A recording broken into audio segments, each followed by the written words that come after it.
শিশুর পর্যাপ্ত পুষ্টি নিশ্চিত করতে প্রয়োজন মায়ের দুধ।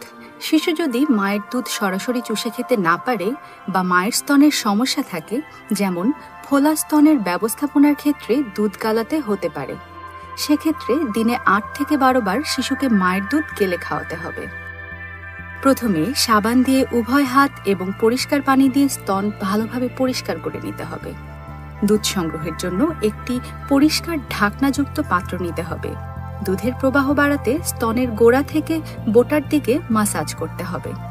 বোটা থেকে আনুমানিক ৪ সেন্টিমিটার পেছনে স্তনের উপরের দিকে বৃদ্ধাঙ্গুলি এবং নিচের দিকে তর্জনী সহ বাকি আঙুল দিয়ে পুরো স্তন আগলে ধরতে হবে। বুকের খাঁচা থেকে স্তনের বোটার দিকে চাপ প্রয়োগ করতে হবে এবং হাত ঘুরিয়ে স্তনের চারপাশে চাপ দিতে হবে। দুধের ধারা যতক্ষণ অব্যাহত থাকবে ততক্ষণ দুধ গালাতে হবে। দুধের প্রবাহ বাড়াতে গরম পানিতে কাপড় ভিজিয়ে স্তনে সেক দেওয়া যেতে পারে।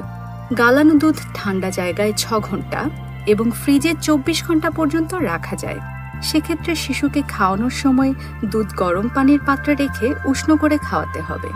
তবে প্রতিবার শিশুকে সদ্য গালানো দুধ খাওয়ানোই উত্তম।